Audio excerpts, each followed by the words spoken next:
Hi മക്കളെ, ഇന്ന് നമ്മൾ നോക്കാൻ പോകുന്നത് നമുക്ക് ബയോളജി എന്ന് പറയുന്ന സബ്ജക്റ്റിൽ എങ്ങനെ ഫുൾ മാർക്ക് നേടാം എന്നുള്ളതാണ്. ഇന്നത്തെ വീഡിയോയിൽ നമ്മൾ ഉദ്ദേശിക്കുന്നത് വളരെ പ്രോപ്പറായിട്ട് ഒന്ന് ബ്രേക്ക് ഡൗൺ ചെയ്യാം. എങ്ങനെയാണ് നമ്മൾ ഇതിനെ അപ്രോച്ച് ചെയ്യേണ്ടത്, എങ്ങനെയാണ് നമ്മൾ പഠിക്കേണ്ടത്, എത്ര മാർക്കാണ് നമ്മൾ ലക്ഷ്യം വെക്കേണ്ടത്, എന്തൊക്കെ തരം ചോദ്യങ്ങളാണ് നമ്മൾ നീറ്റിന് ബയോളജി എന്ന് പറയുന്ന സബ്ജക്റ്റിൽ നിന്ന് കാണാറ്, എങ്ങനെ അതിനൊക്കെ അപ്രോച്ച് ചെയ്യാം എന്നുള്ള കാര്യങ്ങളാണ് നമ്മൾ പറയുന്നത്. അപ്പോൾ റെഡിയല്ലേ? നമുക്ക് നേരെ വീഡിയോയിലേക്ക് കിടക്കാം അല്ലേ? നമുക്ക് നോക്കാം, ബയോളജിയിൽ നമുക്ക് എത്രയാണ് മാർക്ക് എന്നറിയോ? 360 അല്ലേ? അപ്പോൾ നമുക്കറിയാം 360 മാർക്കാണ് നമുക്ക് ബയോളജിയിലുള്ളത്, ശരിയല്ലേ? 360 മാർക്ക്. ഈ 360 മാർക്ക് എന്ന് പറയുന്നത് നീറ്റിൽ ഏറ്റവും കൂടുതൽ സ്കോർ തരുന്ന സബ്ജക്റ്റ് ഏതാ? അത് ബയോളജിയാണ്. അതിൽ നമുക്കറിയാം ബോട്ടണി ഉണ്ട്, സുവോളജി ഉണ്ട്, ശരിയല്ലേ? ഇതിൻ്റെ ഒരു ക്വസ്റ്റ്യൻ പാറ്റേൺ നമുക്ക് നോക്കാം. ബോട്ടണിയിൽ നമുക്ക് ചോയ്സ് ഇല്ലാത്ത 35 ചോദ്യങ്ങൾ നീറ്റിന് ചോദിക്കും അല്ലേ? സുവോളജിയിലും അതേപോലെ തന്നെ 35 ചോദ്യങ്ങൾ നമുക്ക് ചോയ്സ് ഇല്ല. പിന്നെ നമുക്കൊരു 10 ചോദ്യങ്ങൾ അറ്റംപ്റ്റ് ചെയ്യണം. അതായത് 15 ക്വസ്റ്റ്യൻസ് ഉണ്ടാകും. അതിൽ 10 എണ്ണം എന്ത് ചെയ്താൽ മതി? നമ്മൾ അറ്റൻഡ് ചെയ്താൽ മതി. അതേപോലെ തന്നെ ഇവിടെയും 10 എണ്ണം നമ്മൾ ശരിയാക്കണം. 15 ക്വസ്റ്റ്യൻ ഉണ്ടാകും. അതിൽ 5 ക്വസ്റ്റ്യൻ നമ്മൾ എന്ത് ചെയ്യണ്ട? അറ്റൻഡ് ചെയ്യണ്ട. അതായത് ഈ 15 എണ്ണത്തിൽ 10 ഉണ്ടെങ്കിൽ നമ്മൾ എന്ത് ചെയ്താൽ മതി? അറ്റംപ്റ്റ് ചെയ്താൽ മതി. അപ്പം നമുക്ക് ശരിക്കും എത്ര വരുന്നത്? 35 ചോദ്യങ്ങൾ സുവോളജിയിലും ബോട്ടണിയിലും നമുക്ക് ചോയ്സ് ഇല്ല. നമ്മൾ എന്ത് ചെയ്യണം? അത് അറ്റൻഡ് ചെയ്തേ പറ്റൂ. പിന്നെ നമുക്ക് ചോയ്സ് ഉള്ളത് 10 എണ്ണമാണ്. 2 സബ്ജക്റ്റിലും 10 ആണ്. 35ഉം 10ഉം 45 ചോദ്യങ്ങളാണ് ബോട്ടണിയിൽ. സുവോളജിയിൽ 45. ഇപ്പം 90 ക്വസ്റ്റ്യൻസ്, 90 × 4 360. അതാണ് നമ്മുടെ ടോട്ടൽ മാർക്ക്. അപ്പോൾ നിങ്ങൾ ചോദിക്കും, ഇതിൽ എത്ര മാർക്ക് നമുക്ക് വേണം അല്ലേ? അതാണ് നമ്മുടെ ടാർഗറ്റ് സ്കോർ എന്ന് പറയുന്നത്. നമുക്കറിയാം 2024 നീറ്റിൻ്റെ റാങ്ക് ഇൻഫ്ലേഷൻ നമ്മളെല്ലാവരും കണ്ടതാണ് അല്ലേ? അതായത് 710 പണ്ട് Kerala rank 1 all India rank 24. എന്താ പറയുക? 710. ഇപ്പം എന്താണെന്നറിയോ? കഴിഞ്ഞ വർഷം 2024 710 330 all India rank. Kerala rank 18. എനിക്ക് നേരിട്ട് അറിയുന്ന ഒരാളായതുകൊണ്ടാണ് ഈ നമ്പർ എൻ്റെ മനസ്സിൽ നിൽക്കുന്നത്. ഇതാണ് ഇപ്പോഴത്തെ റിയാലിറ്റി. 600 650 ഒക്കെ MBBS ഗവൺമെൻറ് സീറ്റ് കിട്ടാത്തൊരു മാർക്കായി മാറിയ കാലഘട്ടമാണ് 2024 നീറ്റ്. അങ്ങനെ ഒരു കാലഘട്ടത്തിലൂടെ കടന്നു പോകുമ്പോൾ എന്തായിരിക്കും നമ്മുടെ ടാർഗറ്റ് സ്കോർ എന്ന് ചോദിച്ചാൽ 360ൽ 360 വാങ്ങുക എന്നുള്ളത് നമുക്ക് ഡ്രീം. അതാണെങ്കിലും ഒരു 320 to 340 നമുക്ക് കിട്ടിയേ പറ്റൂ. അപ്പോൾ അങ്ങനെയാണെങ്കിൽ എത്ര പോകാം നിങ്ങൾ ആലോചിച്ച് നോക്കിയേ. ഓൾമോസ്റ്റ് 20 മാർക്സാണ് നമുക്ക് ഒരു സേഫ്. നമുക്ക് വിട്ടുകൊടുക്കാമെന്ന് പറയാൻ പാടില്ലെങ്കിലും ഒരു 20 മാർക്ക് നമ്മൾ വിട്ടുകൊടുക്കുക എന്ന് പറയുമ്പോൾ നിങ്ങൾ ആലോചിച്ച് നോക്കിയേ, അത് വെറും 5 ക്വസ്റ്റ്യൻസ് ആണ്. അപ്പോൾ ഔട്ട് ഓഫ് 90 ക്വസ്റ്റ്യൻസ് അല്ലേ, നമുക്കൊരു 5 ക്വസ്റ്റ്യൻസ് ആണ് നമുക്ക് ആകെ എന്ത് ചെയ്യാൻ പറ്റുന്നത്? നമ്മുടെ കയ്യിൽ നിന്ന് കൊടുക്കാൻ, അല്ലെങ്കിൽ അത് നമ്മൾ അറിയാതെ വിട്ടുപോയാൽ പോലും അത്യാവശ്യം ഡേഞ്ചറസ് ആയ സിറ്റുവേഷനിലാണ് നമ്മൾ കടന്നു പോകുന്നത്. അപ്പോൾ നമ്മൾ 5 ക്വസ്റ്റ്യൻ ബഫർ വെക്കുകയാണെങ്കിൽ ഒരു 320 to 340 നമ്മൾ എയിം ചെയ്യുകയാണ്. അതൊരു ടാർഗറ്റ് സ്കോറാക്കി വെക്കുക. നമ്മുടെ ടാർഗറ്റ് എന്തായിരിക്കണം? 360 തന്നെ ആയിരിക്കണം. കാരണം എൻ്റെ ഒരു ഫ്രണ്ട് കഴിഞ്ഞ വർഷം റിപ്പീറ്റ് ചെയ്ത ആളാണ്. അപ്പോൾ അവൻ എന്ത് ചെയ്തു? അവൻ ആകെ തെറ്റിയത് ഒരു ക്വസ്റ്റ്യനാണ്. അത് ബയോളജി ആയിരുന്നു. ആലോചിച്ച് നോക്കിയേ, അവൻ്റെ മാർക്ക് 715. 715. എന്നിട്ടും ഓൾ ഇന്ത്യ റാങ്ക് 100-നപ്പുറമായിരുന്നു. അപ്പോൾ അതുകൊണ്ട് ഈ 340 ഞാൻ പറയും 360ൽ 360 തന്നെ നമ്മൾ ടാർഗറ്റ് ചെയ്യണം എന്നാണ് ഞാൻ വിശ്വസിക്കുന്നത്. പക്ഷേ പ്രാക്ടിക്കൽ ആസ്പെക്ട് നിങ്ങൾക്ക് എന്ത് ചെയ്യുന്നു? ആ ഒരു ചെറിയൊരു ബഫർ നിങ്ങൾക്ക് തരുവാണ്, ഒരു 5 ചോദ്യങ്ങൾ. ഈ 5 ചോദ്യങ്ങൾ കൂടി നമ്മൾ നമ്മുടെ പ്രിപ്പറേഷൻ്റെ അവസാനത്തെ മൊമെൻറ്റിലെത്തും എന്ത് ചെയ്യണം? നമ്മുടെ കൈപ്പിടിയിൽ ഒതുക്കാൻ ശ്രമിക്കണം. ഓക്കെ, അപ്പോൾ എങ്ങനെയാണ് നമുക്ക് നോക്കാം അല്ലേ? ആദ്യം നമ്മൾ അറിയേണ്ടത്, നമ്മളൊരു യുദ്ധത്തിന് പോകുമ്പോൾ നമ്മൾ എന്താണ് ആദ്യം അറിയേണ്ടത്? നമ്മളുടെ ശത്രുവിനെ കുറിച്ച് അറിയണം, നമ്മുടെ കാപ്പബിലിറ്റിയെക്കുറിച്ചും അറിയണം. അല്ലാതെ യുദ്ധത്തിന് പോകരുത്. എതിരാളിയെക്കുറിച്ച് പഠിക്കാതെ ഒരു മത്സരത്തിനും പോകരുത് അല്ലേ? ഒപ്പോണൻസിനെ കുറിച്ച് ശ്രദ്ധിക്കാതെ എന്തിനെയാണ് നേരിടാൻ പോകുന്നതെന്ന് അറിയാതെ ആ യുദ്ധത്തിന് പോകാൻ പാടില്ല. അപ്പോൾ അതുകൊണ്ട് ടൈപ്പ് ഓഫ് ക്വസ്റ്റ്യൻസ് അറിയണം. നമുക്കറിയാം ഇങ്ങനെയുള്ള അസേർഷൻ റീസൺ ക്വസ്റ്റ്യൻസ് നമുക്ക് വരാറുണ്ട്. ഈ ക്വസ്റ്റ്യനെ നമ്മൾ എങ്ങനെ അപ്രോച്ച് ചെയ്യുന്നത്? ഇത് രണ്ടും ശരിയാണോ എന്നറിയണം. അതിന് NCERT നമ്മുടെ കയ്യിലുണ്ടാകണം. എങ്ങനെ NCERT വായിക്കാം, എങ്ങനെ NCERT പഠിക്കാം എന്ന് നമ്മൾ പറയാൻ പോവുകയാണ്. അപ്പോൾ അസേർഷൻ റീസണിങ് ക്വസ്റ്റ്യനിൽ നിങ്ങളുടെ ഏറ്റവും വലിയ സ്കിൽ എന്താണ്? NCERTയുടെ ഫാക്റ്റ് നിങ്ങളുടെ കയ്യിലുണ്ടാവണം. ഈ A എന്ന് പറയുന്നതും R എന്ന് പറയുന്നതും അസേർഷനും റീസണും ശരിയാണോ എന്ന് നിങ്ങൾക്ക് അറിയണം. മാത്രമല്ല അവ തമ്മിൽ ബന്ധമുണ്ടോ എന്നറിയണമെങ്കിൽ കുറച്ചുകൂടി ഹയർ ആയിട്ടുള്ള നോളേജ് നമുക്ക് ആവശ്യമാണ്. മറ്റൊന്ന് മാച്ച് ദ ഫോളോയിങ് ആണ്. ഇത് നമ്മൾ അറിയേണ്ട കാര്യം എന്താണ്? ഇതിൽ നമുക്ക് കണ്ണിങ് ആയിരിക്കണം. അപ്പോൾ നമുക്കറിയാം 2024 നീറ്റൊക്കെ നോക്കുന്ന സമയത്ത് പലപ്പോഴും ഏതെങ്കിലും ഒരു ഓപ്ഷൻ മാച്ച് ചെയ്യുന്ന സമയത്തേക്ക് എന്ത് ചെയ്യാണ്, നമുക്ക് പെട്ടെന്ന് ഉത്തരം കിട്ടും. ഇവിടെ നമുക്കറിയാം ANF എന്ന് പറയുന്നത് ഹാർട്ടാണ്, C2 അല്ലേ, C2 വരുന്ന ഒറ്റ ഓപ്ഷനേ ഉള്ളൂ, നമുക്ക് ഉത്തരം ഒറ്റയടിക്ക് കിട്ടുവാണ്. മനസ്സിലായോ? ഞാൻ മൊത്തം എന്ത് ചെയ്യാൻ നിൽക്കുന്നില്ല, മാച്ച് ചെയ്യാൻ നിൽക്കുന്നില്ല അല്ലേ, ശരിയല്ലേ? A എന്ന് പറയുന്നത് 4 ആയി, B എന്ന് പറയുന്നത് 3 ആയി, C എന്ന് പറയുന്നത് 2 ആയി, D എന്ന് പറയുന്നത് കിഡ്നി, ADH വാസോപ്രസിൻ എവിടെ നിന്നാണ്? കിഡ്നി എന്നാണ്. മനസ്സിലായോ? അപ്പോൾ ആ ഒരൊറ്റ ഒന്ന് മാച്ച് ചെയ്യുമ്പോഴേക്കും എനിക്ക് ആൻസർ കിട്ടുവാണ്. അങ്ങനെ കുറച്ച് കണ്ണിങ് ആവണം നമ്മൾ. ഇതെങ്ങനെയാണ് കിട്ടുക? ഈ സ്കില്ല് എവിടെ നിന്നാണ് കിട്ടുക? ക്വസ്റ്റ്യൻ സോൾവ് ചെയ്യുന്നതിലൂടെയാണ് കിട്ടുക. അല്ലാതെ ഒരിക്കലും നമുക്ക് ആ സ്കില്ല് കിട്ടില്ല. മാക്സിമം എന്ത് ചെയ്യണം? ക്വസ്റ്റ്യൻ സോൾവ് ചെയ്യണം. അപ്പോൾ നമുക്ക് മനസ്സിലാവുള്ളൂ, ഓക്കെ ഇതിൽ ഏതെങ്കിലും ഒന്നും കൂടെ മാച്ച് ചെയ്യുമ്പോഴേക്കിന് C2 വരുന്ന ഒറ്റ ഓപ്ഷനേ ഉള്ളൂ, വേറെ ഒന്നും നോക്കേണ്ട ആവശ്യമില്ല. ഇങ്ങനെ 2024 പേപ്പറൊക്കെ സെറ്റ് ചെയ്തേ. 2024 ക്വസ്റ്റ്യൻ പേപ്പറാണത്. ഇത് 2024 ഏത് ക്വസ്റ്റ്യൻ പേപ്പറാണെന്നറിയോ? 2024 റീനീറ്റ് നടത്തിയിരുന്നു, അതിലെ ക്വസ്റ്റ്യൻ പേപ്പറാണ് ഈ കൊണ്ടുവന്നേക്കുന്ന എല്ലാം. ഇതൊക്കെ റീനീറ്റിൻ്റെ ക്വസ്റ്റ്യൻ പേപ്പേഴ്സാണ്. ഓക്കെ എന്തായാലും ആവട്ടെ. അപ്പോൾ മാച്ച് ദ ഫോളോയിങ് ക്വസ്റ്റ്യൻസ് നമ്മൾ എങ്ങനെ അറ്റംപ്റ്റ് ചെയ്യുക? നമുക്ക് അറിയണം, ഒബ്വിയസ്ലി എന്താണെന്ന് അറിയണം, പക്ഷേ കുറച്ചുകൂടി കണ്ണിങ് കൂടിയാണ് അല്ലേ. വേഗം ഓപ്ഷൻസിലേക്ക് നോക്കിയിട്ട് നമുക്ക് എന്ത് ചെയ്യാൻ പറ്റണം? ഒരു ഉത്തരത്തിലേക്ക് എത്താൻ പറ്റണം. മറ്റൊന്ന് പക്ക ഫാക്റ്റാണ്. ഇത് കണ്ടോ, radial symmetry is not found in the adult phylum അല്ലേ, നമ്മുടെ ആനിമൽ കിങ്ഡത്തിൽ നിന്നുള്ള ഡയറക്റ്റ് ക്വസ്റ്റ്യൻ. അപ്പോൾ അത് ഫാക്ച്വൽ ക്വസ്റ്റ്യൻ ആണ്. നമുക്കറിയാം animal kingdom, plant kingdom, biological classification ഇതൊക്കെ അത്യാവശ്യം ഫാക്ച്വൽ ചാപ്റ്റേഴ്സാണ്. അതിലൊക്കെ നമ്മൾ എന്ത് ചെയ്യണം? ആ ഫാക്റ്റിന് നമ്മൾ എന്ത് ചെയ്യണം? നമ്മുടെ കൈപ്പിടിയിൽ ഒതുക്കണം. എന്നാൽ മാത്രമേ നമുക്ക് എന്ത് ചെയ്യാൻ പറ്റത്തുള്ളൂ? ഇങ്ങനെയുള്ള ക്വസ്റ്റ്യൻസിലേക്ക് അപ്രോച്ച് ചെയ്യാനും ആൻസറിലെത്താനും പറ്റുള്ളൂ. മറ്റൊന്ന് ഡയഗ്രാം ബേസ്ഡ് ക്വസ്റ്റ്യൻസ് ആണ്. മറ്റൊരു എക്സാമ്പിളും കൂടി ഉണ്ട്. ഇതൊക്കെ ഡയഗ്രാമാണ്. അപ്പോൾ ടെക്സ്റ്റ് ബുക്കിലുള്ള ഡയഗ്രാമാണ്. അപ്പോൾ ടെക്സ്റ്റ് ബുക്കിലെ ഡയഗ്രാംസ് എന്താണ്? ഇമ്പോർട്ടൻ്റ് ആണ്. ഡയഗ്രാംസിൽ നമ്മൾ ആലോചിക്കേണ്ട കാര്യം, ഡയഗ്രത്തിന് പ്രയോറിറ്റി കൊടുക്കണം, പക്ഷേ ഏറ്റവും പ്രയോറിറ്റി ഡയഗ്രത്തിനായി പോകരുത്. കാരണം നമുക്കറിയാം പേപ്പർ പ്രിൻറ്റ് ചെയ്തിട്ടാണ് നമുക്ക് കിട്ടുന്നത് അല്ലേ, ഡിജിറ്റൽ പേപ്പർ ആയിട്ടില്ല. ഇപ്പോൾ ഡിജിറ്റൽ ഒരു സിറ്റുവേഷനിലേക്ക് നീറ്റ് കടക്കുമ്പോൾ നമുക്കറിയില്ല. 2025 കറക്റ്റ് ക്ലാരിറ്റി നമുക്കില്ല. എന്നാൽ പോലും ഡിജിറ്റൽ എക്സാമായി മാറുകയാണെങ്കിൽ ഡയഗ്രാംസ് ആർ വെരി ഇമ്പോർട്ടൻറ്റ്. ഇപ്പം ഞങ്ങളുടെ നീറ്റ് PG ഒക്കെ ഡിജിറ്റലാക്കി നടക്കും. അപ്പോൾ ഏറ്റവും കൂടുതൽ ഡയഗ്രാംസ് വരും. കാരണം ഡിജിറ്റൽ മീഡിയത്തിൽ പിക്ചർ വെക്കാൻ പൈസയൊന്നും വേണ്ട. പക്ഷെ പ്രിൻ്റഡ് ക്വസ്റ്റ്യൻ പേപ്പേഴ്സിൽ നമുക്കിങ്ങനെ പ്രിൻറ്റ് ചെയ്യാൻ അതിൻ്റെതായ ചാർജ് ഉണ്ട്. ഡയഗ്രത്തിൽ പ്രിൻറ്റ് ചെയ്യുമ്പോൾ എന്തൊക്കെ ഒരുപാട് പ്രശ്നമാണ് ഡയഗ്രാം വരുമ്പോൾ. കാരണം ചില സമയത്ത് ഡയഗ്രത്തിന് ക്ലാരിറ്റി കുറവുണ്ടാകും, ചില സമയത്ത് അവിടെ മാർക്ക് ചെയ്ത ഭാഗം തെറ്റിപ്പോകും, ചില സമയത്ത് ഇങ്ങനെ കാണിക്കും, താഴെ ഡയഗ്രാം ഉണ്ടാവില്ല, പ്രിൻറ്റിങ് മിസ്റ്റേക്ക്. അപ്പോൾ അതുകൊണ്ട് തന്നെ ഒരു എക്സാം സെറ്റിങ്സിൽ എന്തുകൊണ്ടാണ് ഡയഗ്രാംസ് കുറയ്ക്കുന്നത്? ഡയഗ്രാംസിന് മോർ ചാൻസ് ഓഫ് എറർ ഉണ്ട്. അതുകൊണ്ട് എക്സാം കണ്ടക്ട് ചെയ്യുന്ന അതോറിറ്റി പലപ്പോഴും ഡയഗ്രാംസ് എന്ത് ചെയ്യാറില്ല, അത്ര പ്രിഫർ ചെയ്യാറില്ല. ഇത് ചിലപ്പോൾ ഒരു അൺപോപ്പുലർ ഒപ്പീനിയൻ ആയിരിക്കാം. എന്നാൽ പോലും ഞാൻ പേഴ്സണലി ബിലീവ് ചെയ്യുന്നത് ഡയഗ്രാംസ് നിങ്ങൾ നോക്കണം, പക്ഷേ ഈ കാണുന്ന ഫാക്റ്റുകളും ഇതൊക്കെ കഴിഞ്ഞിട്ടാണ് ഡയഗ്രത്തിന് ഇമ്പോർട്ടൻസ് കൊടുക്കേണ്ടത്. പക്ഷേ ഫ്ലോ ചാർട്ട്സ് വളരെ ഇമ്പോർട്ടൻ്റ് ആണ്. അതാണ് മറ്റൊരു type of questions. Flow charts are very important. അപ്പോൾ ഫ്ലോ ചാർട്ടുകളിൽ നിന്നുള്ള ഇതിൽ C എന്താണ് A എന്താണെന്ന് അറിയണമെങ്കിൽ എന്ത് ചെയ്യണം? ഇത് മൊത്തം അറിഞ്ഞാൽ മാത്രമേ നിങ്ങൾക്ക് ആ ഒരു ഉത്തരത്തിലേക്ക് എന്ത് ചെയ്യാൻ പറ്റുള്ളൂ, എത്താൻ പറ്റുള്ളൂ. അപ്പോൾ ഇത്രയും തരത്തിലുള്ള ചോദ്യങ്ങളാണ് നമുക്ക് എന്ത് ചെയ്യുന്നത്, ബയോളജിയിൽ നിന്ന് പ്രതീക്ഷിക്കേണ്ടത്. അതിൽ ഓരോ ചോദ്യം എങ്ങനെ അപ്രോച്ച് ചെയ്യണമെന്ന് നമ്മൾ എന്ത് ചെയ്തു, വളരെ സിമ്പിളായിട്ടൊന്ന് മനസ്സിലാക്കി. ഇനിയാണ് ഏറ്റവും വലിയ ചോദ്യം, എങ്ങനെ പഠിക്കണം? ഞാൻ എങ്ങനെ പഠിക്കണം? നിങ്ങൾ എങ്ങനെ പഠിച്ചാലും കുഴപ്പമില്ല, ഇങ്ങനെ പഠിക്കണം. Stick to one source. That's very important.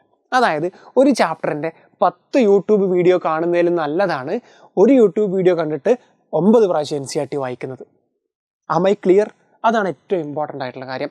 ഒരുപാട് സോഴ്സുകളുടെ പിന്നാലെ യാത്ര ചെയ്യാതെ എന്ത് ചെയ്യുക, ഒരൊറ്റ സോഴ്സിലേക്ക് എന്ത് ചെയ്യുക, സ്റ്റിക്ക് ഓൺ ചെയ്യുക.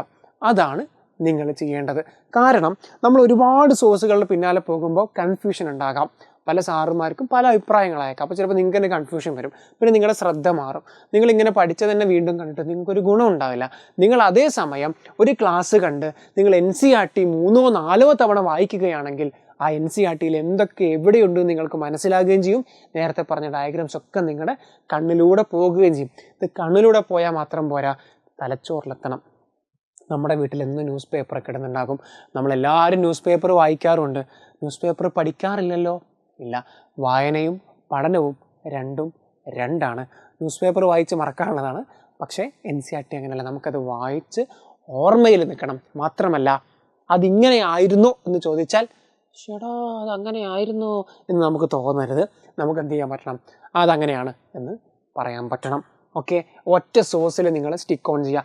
എന്താണ് സാർ ആ സോഴ്സ്, ഏതാണ് സാർ ആ ഹീറോ? ഒരേ ഒരു ഹീറോ NCERT. അപ്പം നിങ്ങൾ ചോദിക്കും, സാറേ NCERT പഴയതാണോ പുതിയതാണോ സാറേ? എൻ്റെ മാമൻ പണ്ട് പഠിച്ച NCERT ഉണ്ട് സാറേ, അത് മതിയോ? അയ്യോ എൻ്റെ ചേട്ടൻ കഴിഞ്ഞ വർഷമാണ് സാറേ പാസ്, അത് മതിയോ? Latest NCERT. ഇത് കഴിഞ്ഞ വർഷം സുപ്രീം കോടതിയിലാണ് നീറ്റിൻ്റെ തീരുമാനം വന്നത്. അന്ന് അതിൻ്റെ ലൈവൊക്കെ ഞങ്ങൾ ചെയ്തിരുന്നു. നമ്മുടെ ചാനൽ നോക്കിയാൽ കാണാം, ലൈവൊക്കെ ഉണ്ട്. ഇപ്പോൾ ഒന്നും പോയി കാണാൻ അതിൻ്റെ ആവശ്യമില്ല. പക്ഷെ അന്ന് ലൈവിൽ സുപ്രീം കോടതി ചീഫ് ജസ്റ്റിസ് പറഞ്ഞൊരു വാക്കുണ്ട്, NCERT ആണ് ഇവിടെ സോഴ്സെങ്കിൽ they should follow the latest NCERT. അന്നൊരു ഫിസിക്സ് ക്വസ്റ്റ്യനിൽ ഒരു വലിയൊരു കോൺട്രവേഴ്സി ഉണ്ടായി. അപ്പോൾ പഴയ NCERT വെച്ച് നോക്കുമ്പോൾ വേറെ ഒരു ഉത്തരവും പുതിയ NCERT നോക്കുമ്പോൾ മറ്റൊരു ആൻസറുമായിരുന്നു. And the court said follow with the latest NCERT. അപ്പോൾ അതുകൊണ്ട് പുതിയ NCERT ആണ് നിങ്ങൾ വായിക്കേണ്ടത്. അതിന് ഇനി അയ്യോ അച്ഛാ അമ്മേ എൻ്റെ NCERT ഇപ്പോൾ പുതിയത് മേടിക്കണം എന്ന് പറഞ്ഞാൽ അങ്ങനെ ഓടിച്ചാടണം എന്നല്ല പറഞ്ഞത്. ചേഞ്ചസ് എവിടെയാണെന്ന് അധ്യാപകരോട് ചോദിക്കാം, അവർ പറഞ്ഞു തരാം. അപ്പോൾ എൻ്റെ ഓർമ്മ ശരിയാണെങ്കിൽ 4ഓളം ചാപ്റ്റേഴ്സിലൊക്കെയാണ് ചേഞ്ച്. ഇപ്പോൾ ബയോടെക്നോളജിയിൽ ചേഞ്ച് എന്താണ്, സ്ട്രാറ്റജീസ് ഓഫ് എൻഹാൻസ്മെൻറ്റിലെ ഭാഗം എടുത്ത് ബയോളജിയിൽ കൊണ്ടിട്ടു, ബയോടെക്നോളജിയിൽ കൊണ്ടിട്ടു, ടിഷ്യൂ കൾച്ചർ. പിന്നീട് നമ്മുടെ ആ എക്സ്ക്രീഷൻ ചാപ്റ്റർ ഉണ്ടല്ലോ, കിഡ്നിയുടെ ചാപ്റ്റർ, അവിടെ കുറച്ച് ചേഞ്ച് ഉണ്ട്, പൊട്ടാസ്യം ഡിലീറ്റ് ചെയ്തു, അങ്ങനെ കുറച്ച് ചേഞ്ചസ് ഉണ്ട്. അങ്ങനെ ചേഞ്ചസ് ചില ഏരിയകളിലാണ്. ആ ചേഞ്ചസ് എന്ത് ചെയ്യണം, നമ്മൾ നോട്ട് ചെയ്ത് വെക്കണം, അല്ലെങ്കിൽ നമ്മൾ പുതിയ പുസ്തകം വായിക്കണം. അതാണ് ഇമ്പോർട്ടൻറ്റ്. അപ്പോൾ NCERT വായിക്കണം, അതിൽ പുതിയ NCERT തന്നെ പ്രിഫർ ചെയ്യുന്നു. മറ്റൊരു കാര്യം, എങ്ങനെ NCERT വായിക്കാം, ഈ വിഷയത്തിൽ ഓൾറെഡി നമ്മളൊരു യൂട്യൂബ് വീഡിയോ ചെയ്തിട്ടുണ്ട്. എന്നാലും ഞാനിവിടെ അത് കാര്യങ്ങൾ പറയുകയാണ്. നിങ്ങളുടെ ആദ്യത്തെ റീഡിങ് എങ്ങനെയായിരിക്കണം, നിങ്ങളൊരു ചാപ്റ്റർ വേറെ ഒരു സാറ് നിങ്ങൾക്ക് പഠിപ്പിച്ച് തന്നിട്ടില്ല, നിങ്ങൾ ആദ്യമായിട്ട് വായിക്കാൻ പോകണം, അല്ലെങ്കിൽ സ്കൂളിൽ പഠിച്ചിട്ടുണ്ട് നിങ്ങൾക്ക് വലിയ ഐഡിയ ഇല്ല, നിങ്ങൾ ഒന്നുകൂടി വായിക്കാൻ പോകണം. അപ്പോൾ എനിക്ക് റിപ്പീറ്റേഴ്സിനോട് ഡ്രോപ്പേഴ്സിനോട് പറയാനുള്ളൊരു കാര്യം, നിങ്ങൾ ആദ്യമായി പഠിക്കുന്ന പോലെ മനസ്സിൽ വിചാരിക്കുക എന്നുള്ളതാണ്. ഞാൻ അത് വായിച്ചത് എളുപ്പമാണെന്നുള്ള ഒരു മുൻധാരണയോടെ നിങ്ങളൊരു ചാപ്റ്ററിനെ അപ്രോച്ച് ചെയ്യുമ്പോൾ പലപ്പോഴും നിങ്ങൾക്ക് 100% എഫേർട്ട് ഇടാൻ പറ്റില്ല. അത് എനിക്കറിയാം, ഞാൻ വേണ്ടി പഠിച്ചാൽ ഞാൻ ജസ്റ്റ് വായിക്കാം, അങ്ങനെ വിചാരിക്കരുത്. ഓക്കെ, ഞാൻ അത് ആദ്യമായിട്ട് കാണുകയാണ്, ഞാൻ അത് വായിക്കാൻ പോകുന്നതാണ്. ചിലപ്പോൾ നിങ്ങൾ ആദ്യമായിട്ട് ശ്രദ്ധിക്കുന്ന പോയിൻറ്റ്സ് അതിലുണ്ടാക്കും. അപ്പോൾ അതുകൊണ്ട് ഒരു ആദ്യമായി പഠിക്കുന്ന ഒരു കുട്ടിയുടെ ആകാംക്ഷയോടെ തന്നെ നിങ്ങൾ എന്ത് ചെയ്യുക, ഒരു ചാപ്റ്ററിനെ അപ്രോച്ച് ചെയ്യുക. അപ്പോൾ നിങ്ങളുടെ ആദ്യത്തെ റീഡിങ്ങിൽ നിങ്ങൾ എന്ത് ചെയ്യുക, NCERT നല്ലോണം വായിക്കുക.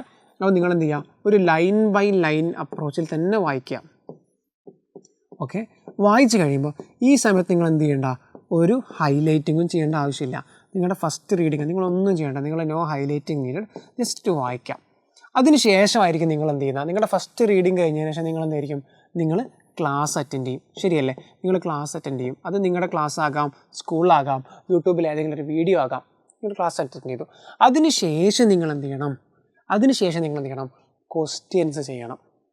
എന്നിട്ടാണ് നിങ്ങൾ എന്ത് ചെയ്യേണ്ടത്, ഹൈലൈറ്റ് ചെയ്യേണ്ടത്, അല്ലേ? You do the PYQ, previous year questions ആണ് ഞാൻ എപ്പോഴും ആദ്യം പറയാറ്. ഡു PYQ, പിന്നെ നിങ്ങൾക്ക് എന്ത് ചെയ്യാം, ഹൈലൈറ്റ് ചെയ്യാം. അതാണ് ഇതിൻ്റെ ഏറ്റവും ബെറ്റർ മെത്തേഡ്. റാദർ ദാൻ നിങ്ങൾ വെറുതെ ടെക്സ്റ്റ് തുറന്ന് ഹൈലൈറ്റർ എടുത്തിട്ട് ഇങ്ങനെ പെയിൻ്റ് അടിക്കുന്ന പോലെ, ചുമര് പെയിൻ്റ് പോലെ പെയിൻ്റ് അടിച്ച് വെച്ചിട്ട് കാര്യമില്ല. ടെക്സ്റ്റ് ആദ്യം ഒന്ന് വായിക്കുക, വായിച്ച് കഴിഞ്ഞിട്ട് ക്ലാസ് അറ്റൻഡ് ചെയ്യുക, ക്ലാസ് കഴിഞ്ഞ് പ്രീവിയസ് ഇയർ ക്വസ്റ്റ്യൻ ചെയ്യുക, എന്നിട്ട് മാത്രം എന്ത് ചെയ്യുക, ഹൈലൈറ്റ് ചെയ്യുക. അപ്പോൾ ഫസ്റ്റ് റീഡിങ് അതാണ്. അപ്പോൾ നിങ്ങൾ ആലോചിക്കേണ്ട കാര്യം, NCERTയിലെ ഓരോ വരിയും ഒരു ചോദ്യമാണ്. അതുകൊണ്ടാണ് ഞാൻ NCERT is an answer bank എന്ന് പറഞ്ഞത്. അപ്പോൾ ഉദാഹരണത്തിന് നമ്മൾ നേരത്തെ കണ്ട ചോദ്യങ്ങളിലേക്ക് പോവുകയാണെങ്കിൽ ഇവിടെ അസേഷനിൽ എന്താ നമ്മൾ ചോദിച്ചാൽ നോക്കാം. ATP is used at 2 steps in glycolysis. First ATP is used in converting glucose into G6P, and second ATP is the conversion of F6P into F6DP. അതായത് നമ്മുടെ ആ ചാപ്റ്ററിലേക്ക് ഇപ്പോൾ കടക്കുന്നില്ല. പക്ഷേ ഇതിൽ പറഞ്ഞിരിക്കുന്ന വരികളുണ്ടല്ലോ, അല്ലേ? ഇത് ചിലപ്പോൾ നമ്മൾ ഒരു ഡയഗ്രത്തിൽ നമുക്കറിയാം, ആ ഫ്ലോ ചാർട്ട് ഇങ്ങനെ നോക്കുമ്പോൾ അതിലിങ്ങനെ ATP ഇവിടെ നിന്ന് ഇങ്ങനെ പോകുന്നുണ്ടാകും, മറ്റൊരു ATP ഇങ്ങനെ പോകുന്നുണ്ടാകും. അപ്പോൾ നമ്മൾ നോക്കുമ്പോൾ ഞാൻ ഇതുകൊണ്ടാണ് പറഞ്ഞത് NCERT ഒരു ആൻസർ ബാങ്ക് ആണ്. ഈ ചിത്രം കാണുമ്പോൾ നിങ്ങൾ ആലോചിക്കണം, ഓക്കെ 2 ATP യൂസ് ചെയ്യുന്നുണ്ട് അല്ലേ, അപ്പോൾ 2 ATP യൂസ് ചെയ്യുന്നുണ്ട് എന്നൊരു സ്റ്റേറ്റ്മെൻറ്റ് ഉണ്ടാക്കിക്കൂടെ എന്ന് നമുക്ക് ചിന്തിക്കാൻ പറ്റണം. മറ്റൊരു ചോദ്യമാണ് ഇവിടെ എന്താ പറയുന്നത്, radial symmetry is not found in. അപ്പോൾ റേഡിയൽ സിമെട്രി ഇല്ലാതെ ടെക്സ്റ്റ് ബുക്കിൽ ഉണ്ടാവും. അപ്പോൾ നമുക്ക് എന്ത് ചെയ്യണം, അങ്ങനെയുണ്ടല്ലേ, ഓക്കെ അങ്ങനെയാണെങ്കിൽ റേഡിയൽ സിമെട്രി ഇല്ല എന്ന് പറഞ്ഞ് ഇവരെ എക്സാമ്പിൾ കൊടുക്കാമല്ലേ എന്ന് നിങ്ങൾക്ക് അങ്ങനെ തോന്നണം. അതുകൊണ്ടാണ് ഞാൻ പറഞ്ഞത് NCERT എന്ന് പറയുന്നത് എന്താണ്, അതൊരു ആൻസർ ബാങ്ക് ആണ്, ഒരു ക്വസ്റ്റ്യൻ ബാങ്ക് അല്ല, ആൻസർ ബാങ്കാണ്. അതിലെ ഓരോ ലൈനുകളും എന്താണ്, അല്ലെങ്കിൽ ഒരുപാട് ലൈനുകൾ അല്ലേ, ആ ഓരോ ലൈനും എന്താ മക്കളെ, ആ ഓരോ ലൈനും ഒരു ക്വസ്റ്റ്യനാണ്. അതിലൊരു ക്വസ്റ്റ്യൻ ഇവിടെ ഉണ്ടാകും, ഇവിടെ ഒരു ക്വസ്റ്റ്യൻ ഉണ്ടാകും. അപ്പോൾ നിങ്ങൾ എന്ത് ചെയ്യണം, ആ ഒരു പാരഗ്രാഫ് വായിക്കുമ്പോൾ നിങ്ങളൊരു 4 വരി വായിച്ചു, അല്ലെങ്കിൽ ഒരു 6 വരി നിങ്ങൾ വായിച്ചു. ആ 6 വരിയിൽ എന്തെല്ലാമാണ് ഒരു ക്വസ്റ്റ്യനായി മാറാൻ സാധ്യതയുള്ളത് എന്നൊന്ന് നോക്കാം.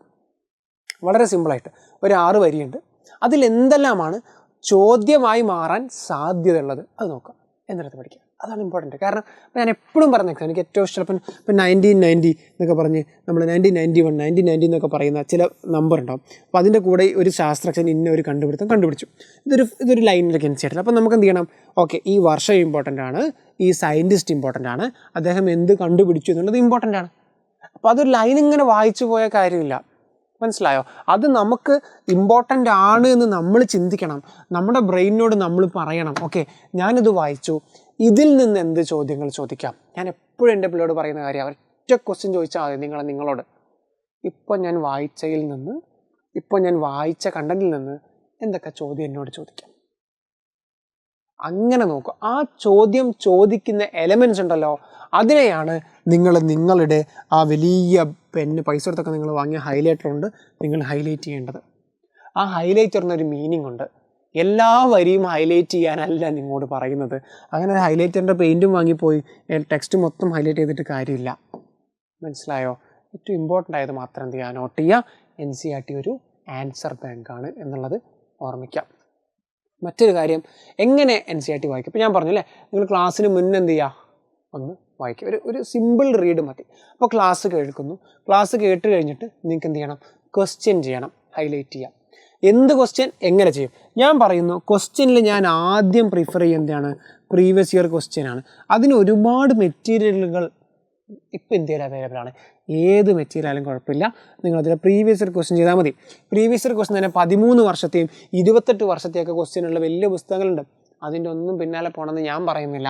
മിനിമം, ഞാൻ ഏറ്റവും ബെയർ മിനിമം പറയുകയാണെങ്കിൽ 2018 തൊട്ട് 2024 ക്വസ്റ്റ്യൻ പേപ്പർ വരെ ചെയ്യണം. അപ്പോൾ നമുക്ക് 2018, 19, 20, 21, 22, 23, 24 ഒരു 7 ക്വസ്റ്റ്യൻ പേപ്പറേ ഉള്ളൂ. അല്ല, 2024 2 ക്വസ്റ്റ്യൻ പേപ്പർ ഉണ്ട് അല്ലേ? കാരണം ഒരു റീനീറ്റ് നടന്നിരുന്നു, അതിൻ്റെ ക്വസ്റ്റ്യൻ പേപ്പർ ഇപ്പോൾ ഓൺലൈനിൽ അവൈലബിൾ ആണ്. അപ്പോൾ ഒരു 8 ക്വസ്റ്റ്യൻ പേപ്പർ ഉണ്ടാകും. നിങ്ങളിപ്പോൾ ഒരു ചാപ്റ്റർ പഠിക്കുകയാണെങ്കിൽ അതിൽ നിന്ന് മാക്സിമം പോയാൽ 8 അല്ലെങ്കിൽ 10, 12, 14 ചോദ്യങ്ങളൊക്കെ ഉണ്ടാവുള്ളൂ. മാക്സിമം 20 ക്വസ്റ്റ്യൻ കൂട്ടാം. അത്രയും ചോദ്യങ്ങളെ ഒരു ചാപ്റ്റർ നിങ്ങൾക്കുള്ളൂ. അത് ചെയ്യാൻ നിങ്ങൾക്ക് എത്ര സമയം വേണം?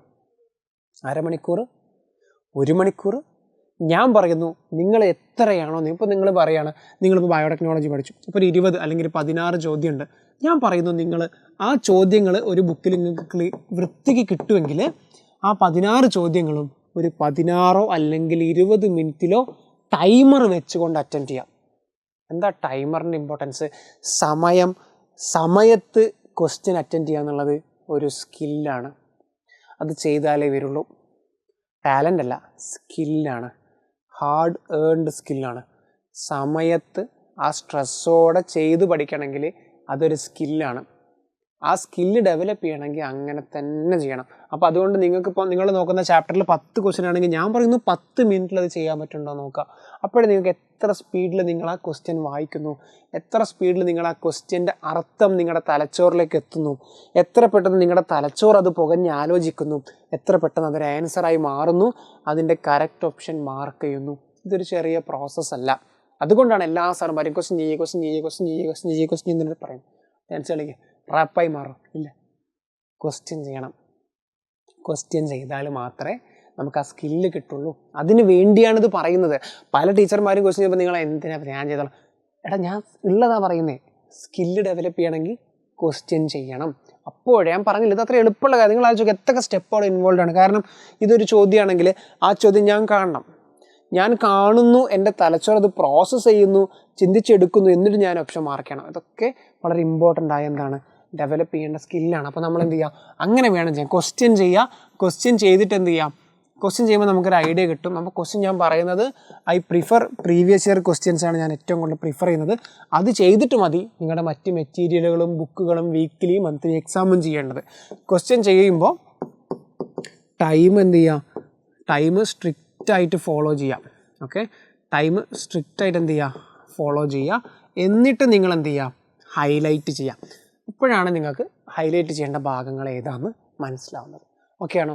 പിന്നെ നമുക്കറിയാം ഒരുപാട് വർഷങ്ങൾ ഒരുപാട് ഫാക്റ്റും പഠിക്കാനുണ്ടാകും, ഒരുപാട് ആളുകളുടെ പേര് പഠിക്കാനുണ്ടാകും. അതൊക്കെ ഒരു ഫാക്റ്റ് ഷീറ്റ് പോലെ ഓരോ ചാപ്റ്ററിനും ഉണ്ടാക്കി വെക്കുക. അത് വളരെ സിമ്പിളാണ്. ജസ്റ്റ് അതിലൊരു വർഷം, അതിൽ ഇന്ന ആൾ, ഇന്ന കണ്ടുപിടുത്തം എന്ന് എടുത്ത് വെച്ചാൽ മതി. ആ ഫാക്റ്റ് ഷീറ്റ് ഒരു ചെറിയ പേപ്പറാണെങ്കിൽ നിങ്ങൾ NCERT സൈഡിൽ തന്നെ ഒട്ടിച്ച് വെക്കുക.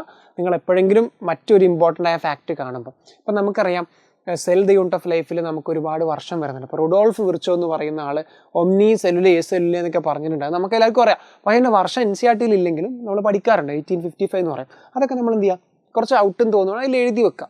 ഈ ഫാക്റ്റ് ഷീറ്റ് വളരെ ഇമ്പോർട്ടൻ്റ് ആണ്. കാരണം നാളെ നിങ്ങൾ ഈ ചാപ്റ്റർ ഒന്നുകൂടി വായിക്കുന്ന സമയത്ത് ഈ ഫാക്റ്റ് ഷീറ്റ് നിങ്ങളെ ഒരുപാട് ഹെൽപ്പ് ചെയ്യും. ഓക്കെ ആണോ? ഇനി don't go for out of syllabus. ഒരുപാട് കുട്ടികൾക്ക് ഫോമോ അടിക്കും. ഫോമോൻ്റെ ഫുൾ ഫോം എന്താ?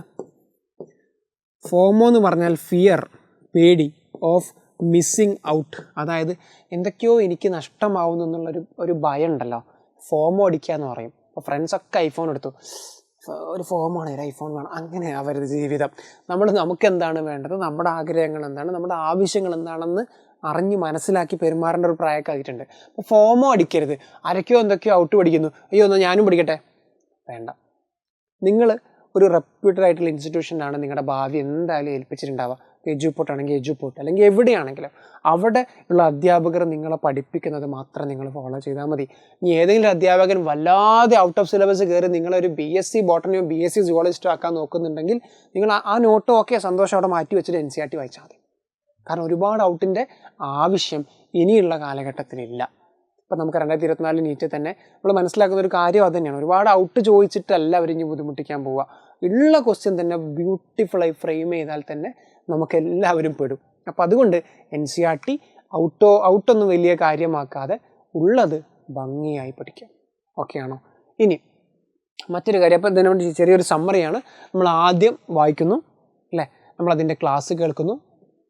വായിക്കുന്ന സമയത്ത് അതിൽ ഓരോ വരിയും ഒരു ചോദ്യമാണെന്ന് നമ്മൾ ഓർക്കുന്നു, ഒരു ഉത്തരമാണെന്ന് നമ്മൾ ഓർക്കുന്നു. ചോദ്യം നമ്മൾ ചോദിക്കണം. ടെക്സ്റ്റിൽ ഉത്തരം മാത്രമേ, നമ്മൾ ആ ടെക്സ്റ്റിനോട് ചോദിക്കുക എന്താണ് അതിലെ ചോദ്യം എന്ന് നമ്മൾ അങ്ങോട്ട് ചോദിക്കാം. എന്നിട്ട് നമ്മൾ ക്ലാസ് അറ്റൻഡ് ചെയ്യുന്നു. അപ്പോഴും നമ്മൾ ഈ കാര്യം തന്നെ NCERTയിലെ ഓരോ വരികൾ എന്തെന്ന് ശ്രദ്ധിക്കുന്നു. നമ്മൾ ചോദ്യങ്ങൾ ചെയ്യുന്നു. പ്രീവിയസ് ഇയർ ക്വസ്റ്റ്യൻ ആദ്യം, പിന്നീട് മറ്റ് മെറ്റീരിയലുകൾ, ഒരു ഫാക്റ്റ് ഷീറ്റും ഒരു ചാപ്റ്ററിന് വേണ്ടി ഉണ്ടാക്കുന്നു. ഇങ്ങനെയാകുമ്പോൾ ഒരു ചാപ്റ്റർ എന്ത് ചെയ്യാണ്, കഴിയാണ്. പക്ഷേ ഇത് ആ ചാപ്റ്ററിൻ്റെ ഫസ്റ്റ് റീഡിംഗ് ആണ്, ഫസ്റ്റ് ക്ലാസ് ആണ്. ഇനി എന്താ ഇപ്പോൾ ചെയ്യേണ്ടത്? ഇനി ചെയ്യേണ്ട കാര്യമാണ് റിവിഷൻ. ഈ റിവിഷൻ എന്ന് പറയുന്ന വാക്കിന് ഒരു പ്രത്യേകത ഉണ്ട്. നിങ്ങൾ കണ്ടോന്നറിയില്ല, റീവിഷൻ എന്നാണ് അതിൻ്റെ ഫുൾ ഫോം അല്ലേ. അപ്പോൾ ഒരിക്കൽ വിഷൻ ഉണ്ടെങ്കിലേ അതിനെ ഒന്നുകൂടി കാണാൻ പറ്റത്തുള്ളൂ. വിഷൻ ഇല്ലാതെ റിവിഷന് പോയേക്കരുത്. ഒരിക്കലെങ്കിലും കണ്ടതിനെ നമുക്ക് റീവിസിറ്റ് ചെയ്യാൻ പറ്റുള്ളൂ. അപ്പോൾ അതുകൊണ്ട് റിവിഷൻ ചെയ്യണമെങ്കിൽ നമ്മുടെ കയ്യിൽ വേണ്ടത് ഷോർട്ട് നോട്ട്സ് ആണ്. അപ്പോൾ സാർ NCERT റിവൈസ് ചെയ്യണം. മിനിമം ഒരു 3-4 തവണയെങ്കിലും NCERT ലൈൻ ബൈ ലൈൻ വായിച്ചിരിക്കണം. മിനിമം അത് വേണം. കാരണം അപ്പോഴേ നിങ്ങൾക്ക് പലതും എവിടെയാണ് എന്തൊക്കെയാണെന്നൊക്കെ അറിയുള്ളൂ. കാരണം ഒരു ചോദ്യത്തിൽ സംശയം വരുമ്പോൾ NCERTയിൽ ഇങ്ങനെയാണല്ലോ പറഞ്ഞത് നിങ്ങൾക്ക് പറയാൻ പറ്റണം. നിങ്ങളുടെ ഒക്കെ സ്കോർ ചെയ്യുന്ന ഏറ്റവും നല്ല ഫ്രണ്ട്സ് അങ്ങനെ പറയുന്നത് നിങ്ങൾ കേട്ടിട്ടുണ്ടാവും. അതുകൊണ്ടാണ് NCERT ലൈൻ ബൈ ലൈൻ എന്ത് ചെയ്യണം, വായിക്കണം. അതിൻ്റെ കൂടെ പലപ്പോഴും എക്സാം എടുക്കും. ഇപ്പോൾ നീറ്റിന് ഇനി 1 മാസമോ 2 മാസമോ ഉള്ളൂ എങ്കിൽ NCERT പിന്നെയും വായിക്കുന്നത് പറ്റത്തില്ല. ആ സമയത്താണ് നമ്മുടെ ഷോർട്ട് നോട്ട്സ് ഇമ്പോർട്ടൻ്റ് ആവുന്നത്. NCERTയിലെ ലൈൻ ബൈ ലൈൻ NCERT എന്ന് പറയുന്നതാണ് ഏറ്റവും ബ്രോഡ് കണ്ടൻറ്റ്, ശരിയല്ലേ? ഇതാണ് line by line, A to Z of the chapter. അതിൽ നിന്ന് നമ്മൾ ക്വസ്റ്റ്യൻ ചെയ്ത് നമ്മൾ എന്തുണ്ടാക്കിയെടുത്തു, ഹൈലൈറ്റ്സ് അല്ലെങ്കിൽ നമ്മുടെ ഷോർട്ട് നോട്ട് ഉണ്ടാക്കിയെടുത്തു. ഇപ്പം ഞാൻ പറയുന്ന NCERTയിൽ വലിയൊരു പാരഗ്രാഫ് നമുക്ക് എന്ത് ചെയ്യാം, ഒരു 3-4 ലൈന് അല്ലെങ്കിൽ 4-5 പേരുകൾ, നമ്പറുകൾ, ഇമേജസ്, ഡയഗ്രാം, ഫ്ലോ ചാർട്ട്, ആ സാധനങ്ങളാണ് ഹൈലൈറ്റ്സ് അല്ലെങ്കിൽ ഷോർട്ട് നോട്ട് സമ്മറി എന്ന് പറയുന്നത്. അത് വായിക്കാം. എന്നിട്ട് എന്ത് ചെയ്യുക, പിന്നെ നിങ്ങളുടെ എല്ലാ പ്രയോറിറ്റിയും എന്തിലാകണം, ക്വസ്റ്റ്യൻ ചെയ്യുന്നതിലാകണം. അപ്പോൾ എജ്യൂപോർട്ടാണ് നിങ്ങൾ പഠിക്കുന്നതെങ്കിൽ അവിടെ നമ്മുടെ ആപ്പിലെ ചോദ്യങ്ങൾ നിങ്ങൾക്ക് അത് ചെയ്താൽ മതി. അപ്പോൾ ആ ഷോർട്ട് നോട്ട്സ് നിങ്ങൾ ഉണ്ടാക്കുക. ടെക്സ്റ്റ് വീണ്ടും വായിക്കുന്നതിന് പകരം എന്ത് ചെയ്യുക, ക്വസ്റ്റ്യൻ ചെയ്യാം. ഏതെങ്കിലും ഒരു ക്വസ്റ്റ്യൻ ചെയ്യുമ്പോൾ നിങ്ങൾക്കൊരു വാക്വം പോലെ തോന്നുകയാണെങ്കിൽ, ഉത്തരം കിട്ടുന്നില്ല, തെറ്റുന്നുണ്ടെങ്കിൽ എന്ത് ചെയ്യണം, തിരിച്ച് ആ NCERTയുടെ ലൈൻ ബൈ ലൈനിലേക്ക് തിരിച്ചു വന്നത് വായിക്കണം. അതാണ് ഇമ്പോർട്ടൻ്റ്. അപ്പോൾ ഈ ഒരു അപ്രോച്ച് എടുക്കാം. ഓക്കെ ആണോ? അപ്പോൾ നമ്മൾ ക്വസ്റ്റ്യൻ ചെയ്യണം. തെറ്റുവാണെങ്കിൽ മാത്രം എന്ത് ചെയ്താൽ മതി? ലൈൻ ബൈ ലൈനിലേക്ക് തിരിച്ചു വരിക. ഏതൊരു മിസ്റ്റേക്ക് വരുത്തിയാലും അത് എവിടെയെങ്കിലും നോട്ട് ചെയ്ത് വെക്കുക. എന്തുകൊണ്ടാണ് തെറ്റു പറ്റി എന്ന് നമ്മൾ ആലോചിക്കണം. ഇപ്പോൾ ഞാൻ പറഞ്ഞ പോലെ നമ്മൾ ടൈപ്പ് ഓഫ് ക്വസ്റ്റ്യൻസ് പറഞ്ഞ സമയത്ത് ഈ ഒരു ക്വസ്റ്റ്യൻ നിങ്ങൾക്ക് തെറ്റുകയാണെങ്കിൽ എന്തുകൊണ്ട് തെറ്റി എന്നുള്ളത് വളരെ ഇമ്പോർട്ടൻ്റാണ്. ഇപ്പം ഞാൻ പറയുകയാണ് ഏട്രിയൽ നേട്രി നമ്മൾ യൂറോട്ടിക് ഫാക്ടർ ANF എന്ന് പറയുന്ന ഫാക്ടർ ഹാർട്ടിൽ നിന്നാണ് എന്ന് എനിക്ക് അറിയാത്തത് കൊണ്ടാണ് തെറ്റിയത് എന്നുള്ളതും, ഞാൻ മാർക്ക് ചെയ്തപ്പോൾ തെറ്റിയതാണോ, ഞാൻ ക്വസ്റ്റ്യൻ വായിച്ചപ്പോൾ മനസ്സിലാക്കിയത് തെറ്റിയത് കൊണ്ടാണോ, എനിക്കത് അറിയാത്തത് കൊണ്ട് തെറ്റിയതാണോ എന്നിങ്ങനെ ഒരുപാട് കാരണങ്ങളുണ്ട്. ഒരു ക്വസ്റ്റ്യൻ നിങ്ങൾ വിചാരിക്കുന്ന പോലെ നിങ്ങൾക്ക് അറിയാത്തത് കൊണ്ട് മാത്രമായിരിക്കില്ല എന്ത് ചെയ്യുന്നത്, തെറ്റുന്നത്. ക്വസ്റ്റ്യൻ വായിച്ചപ്പോൾ which of the following is correct എന്ന ക്വസ്റ്റ്യൻ നിങ്ങൾ എന്ത് ചെയ്തു, തെറ്റായത് മാർക്ക് ചെയ്തു. അപ്പോൾ നിങ്ങൾ വായിച്ചടുത്താണ് തെറ്റ് അല്ലേ? കാരണം which of the following is correct എന്ന് പറയുമ്പോൾ അതിൽ ചിലപ്പോൾ ഒരു ഓപ്ഷനേ കറക്റ്റ് ഉണ്ടാവുള്ളൂ. നിങ്ങളതിലെ ഫസ്റ്റ് ഓപ്ഷൻ വായിച്ചു അത് തെറ്റാണ്. അപ്പോൾ നിങ്ങൾ വിചാരിച്ചതിൽ തെറ്റാണ്, അപ്പോൾ അതങ്ങ് ടിക്ക് ചെയ്തു. അവിടെ നിങ്ങളുടെ കുഴപ്പമാണോ? നിങ്ങളുടെ കുഴപ്പം തന്നെയാണ്.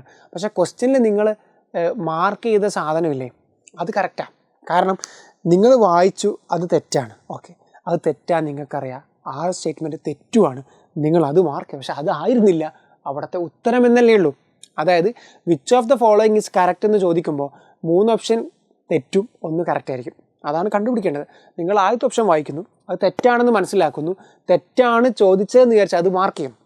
അപ്പോൾ നിങ്ങൾക്ക് ആ ഫാക്ച്വലി നിങ്ങൾ കറക്റ്റാണ്, പക്ഷേ ആൻസറിൽ നിങ്ങൾ തെറ്റിപ്പോയി. അപ്പോൾ അതുകൊണ്ടാണ് പറയുന്നത് ചോദ്യം മനസ്സിലാക്കുന്നോടത്ത് തെറ്റാം, ചോദ്യം അറിയാത്തത് കൊണ്ട് തെറ്റാം, ചോദ്യം തെറ്റായി മനസ്സിലാക്കിയത് കൊണ്ട് തെറ്റാം, അവസാന ഓപ്ഷൻ മാറി കുത്തിപ്പോയാലും തെറ്റാം.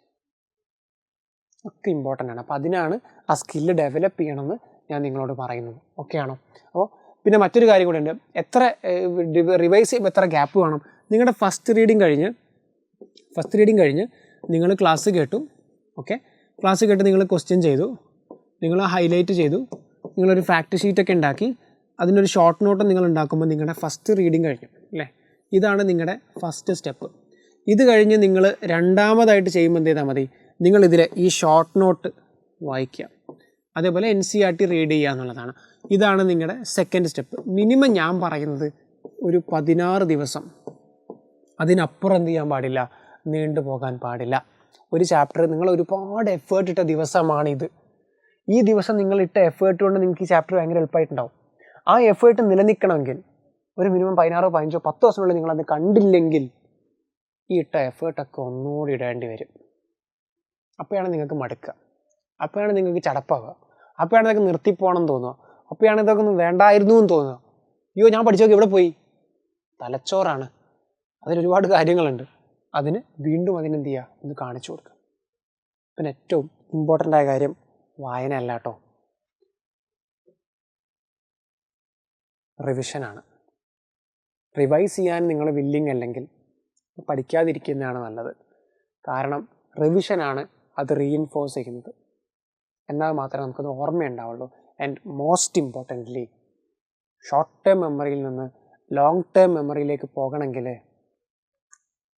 ഉറങ്ങണം. ഉറക്കം, sleep, adequate amount of sleep എപ്പോഴും നിങ്ങൾ നിങ്ങളുടെ ശരീരത്തിന് നൽകുക. ആവശ്യത്തിന് ഉറക്കം നിങ്ങൾ നിങ്ങളുടെ ബോഡിക്ക് നൽകിയിട്ടില്ലെങ്കിൽ നമുക്കൊന്നും ഓർമ്മയുണ്ടാകാൻ പോകുന്നില്ല. ഓക്കെ, അപ്പോൾ മക്കളെ ഇങ്ങനെയാണ് നമ്മൾ എന്ത് ചെയ്യുന്നത്, നമ്മുടെ NCERTയിൽ 360 വാങ്ങാൻ പോകുന്നത്. I hope this was useful അല്ലേ? നമ്മൾ പ്രാക്ടിക്കലായിട്ടുള്ള കാര്യങ്ങൾ മാത്രമേ പറഞ്ഞുള്ളൂ. വലിയ എന്തോ സംഭവം സ്വപ്നതുല്യമായി ഒന്നും നമ്മൾ പറഞ്ഞിട്ടില്ല. എനിക്ക് നിങ്ങളോട് പറയാനുള്ളൊരു കാര്യം എന്താ വെച്ചാൽ, യെസ് യു ക്യാൻ. നിങ്ങളെ കൊണ്ട് പറ്റും. ഇതൊരു ആനകേറ മലയൊന്നുമല്ല, ഇത് പറ്റും. എനിക്ക് പറ്റുമെങ്കിൽ നിങ്ങൾക്കൊക്കെ എന്തായാലും പറ്റും. അപ്പോൾ എന്തായാലും എന്ത് ചെയ്യുക, എൻ്റെ മക്കളെ ഈ കാര്യങ്ങളൊന്ന് ട്രൈ ചെയ്ത് നോക്കുക. മേ ബി നിങ്ങൾ റിപ്പീറ്റർ ആകാം, +1 ആകാം, +2 ആകാം. ഫ്രഷായിട്ട് ആദ്യമായിട്ട് കാണുന്ന പോലെ ഒരു ചാപ്റ്ററിനെ കാണുക അല്ലേ? അത്രേ ഞാൻ പറഞ്ഞുള്ളൂ. ഞാനിപ്പോൾ ഈ പറഞ്ഞ എല്ലാ കണ്ടൻറ്റും ഞാൻ ഈ 10 സെക്കൻഡ് ജസ്റ്റ് ഒന്ന് ക്ലാരിറ്റി വരുത്തുകയാണ്. നിങ്ങൾ ആദ്യമായി ഒരു ചാപ്റ്ററിനെ കാണുന്ന പോലെ നിങ്ങൾ കാണുക. നിങ്ങൾ എത്ര തവണ പഠിച്ചാണെങ്കിൽ അതിന് അങ്ങനെ കാണുക, ആദ്യമായിട്ട് കാണുന്ന പോലെ കാണുക. NCERT ഒന്ന് വായിക്കുക, ലൈൻ ബൈ ലൈൻ വായിക്കുക, ക്ലാസ് അറ്റൻഡ് ചെയ്യുക, യൂട്യൂബ് വീഡിയോ ആപ്പോ എവിടെ നിന്നാണെങ്കിലും ക്ലാസ് അറ്റൻഡ് ചെയ്യുക, PYQ ചെയ്യുക. എന്നിട്ട് ഒരു ചെറിയ ഭാഗങ്ങൾ മാർക്ക് ചെയ്ത് ഹൈലൈറ്റ് ചെയ്ത് വെക്കുക, ഒരു ഷോർട്ട് നോട്ട് ഉണ്ടാക്കുക. ഇതിന് ശേഷം മാത്രം നിങ്ങൾ ക്വസ്റ്റ്യൻസ് ചെയ്യുക, വീക്കിലി മന്ത്ലി ഒക്കെ ചെയ്യുക. എന്നിട്ടൊരു മിനിമം ഒരു 10 ദിവസം ഗ്യാപ്പിൽ ആ ചാപ്റ്ററിനെ ഒന്നും കൂടി കാണുമ്പോൾ ആ ഷോർട്ട് നോട്ടാണ് നിങ്ങൾ വായിക്കേണ്ടത്, നിങ്ങൾ ഹൈലൈറ്റ് ചെയ്ത ഭാഗങ്ങളാണ് വായിക്കേണ്ടത്. ആ PYQ ആ ക്വസ്റ്റ്യൻസ് ഒന്നുകൂടി അറ്റൻഡ് ചെയ്ത് നോക്കുക. അങ്ങനെ നിങ്ങൾ ചെയ്യുവാണെങ്കിൽ മക്കളെ ഉറപ്പാണ് ബയോളജിയിൽ 360 നിങ്ങൾക്ക് നേടാം. ആൻഡ് അങ്ങനെ നേടുവാണെങ്കിൽ നാളെ ഞാൻ ഡൽഹിയിൽ എപ്പോഴെങ്കിലും വരുമ്പോൾ നിങ്ങൾ നിങ്ങളുടെ മെഡിക്കൽ കോളേജിൽ വന്ന് കാണുന്നുണ്ട്. ഓക്കെ, പറഞ്ഞാൽ മതി, അസ്ലക് സാറൊന്ന് പറഞ്ഞല്ലോ ബയോളജി വൃത്തിക്ക് പഠിച്ച സാറേ ഞാനെന്ന് ഒരു ഡോക്ടറാണ് എന്ന് എവിടെയെങ്കിലുമൊക്കെ വെച്ച് എന്നെ കാണുമ്പോൾ നിങ്ങൾ പറയണം. അതാണ് എൻ്റെ ആഗ്രഹം, അതിനുവേണ്ടി പറയുന്നത്. അപ്പോൾ അതുകൊണ്ട് എല്ലാവരും നല്ലവണ്ണം എന്ത് ചെയ്യുക, എഫേർട്ട് ഇടുക, സ്മാർട്ടായിട്ട് പഠിക്കുക, നല്ല ബുദ്ധിയോടെ, നല്ല മനസ്സോടെ, നല്ല കാഴ്ചപ്പാടോടെ ഈ ഒരു പ്രിപ്പറേഷൻ ഫേസിനെ നിങ്ങൾ അതിജീവിക്കണം. കാരണം നെഗറ്റീവ് തോട്ടുകൾ നമ്മളെ വല്ലാതെ എന്ത് ചെയ്യും, പിറകോട്ട് വലിക്കും. പോസിറ്റീവായിട്ടുള്ള കാര്യങ്ങൾ ചിന്തിക്കുക, പോസിറ്റീവായിട്ടുള്ള കാര്യങ്ങൾ ചെയ്യുക, ആവശ്യത്തിനുള്ള ഉറക്കം നിങ്ങളുടെ ശരീരത്തിന് കൊടുക്കുക. അപ്പോൾ ഈ വീഡിയോ യൂസ്ഫുൾ ആണെങ്കിൽ എന്നും ഞാൻ പറയുന്ന പോലെ തന്നെ യൂസ്ഫുൾ ആണ് എന്നുള്ള കമൻറ്റ് താഴെ വരട്ടെ. അത് കാണുമ്പോൾ എനിക്കൊരു സന്തോഷമാണ്. നിങ്ങൾ ഇത്രയും ദൂരം ഇത് കണ്ടല്ലോ എന്നുള്ളത് എനിക്ക് അറിയാൻ പറ്റും. മറ്റൊരു കാര്യം, ഇനി എന്ത് വീഡിയോ നിങ്ങൾക്ക് വേണ്ടത്, എന്ത് കണ്ടൻറ്റാണ് വേണ്ടതെന്നും കൂടി എന്ത് ചെയ്യുക, താഴെ കമൻറ്റ് ചെയ്യുക. കമൻറ്റൊക്കെ ഞാൻ വായിക്കുന്നതാണ്, റിപ്ലൈ തരും. ആൻഡ് എന്ത് കണ്ടൻറ്റാണ് വേണ്ടതെന്നും കൂടി ആ കമൻറ്റിൽ വേണമെങ്കിൽ ആഡ് ചെയ്യുക. അത് നോക്കി നമ്മൾ എന്ത് ചെയ്യാം, അതും നമ്മൾ ചെയ്യുന്നതാണ്. അപ്പോൾ ഉഷാറാക്കി പഠിക്കുക. നമുക്ക് അടുത്ത വീഡിയോയിൽ കാണാം. ഓൾ ദി ബെസ്റ്റ് മക്കളെ. Thank you.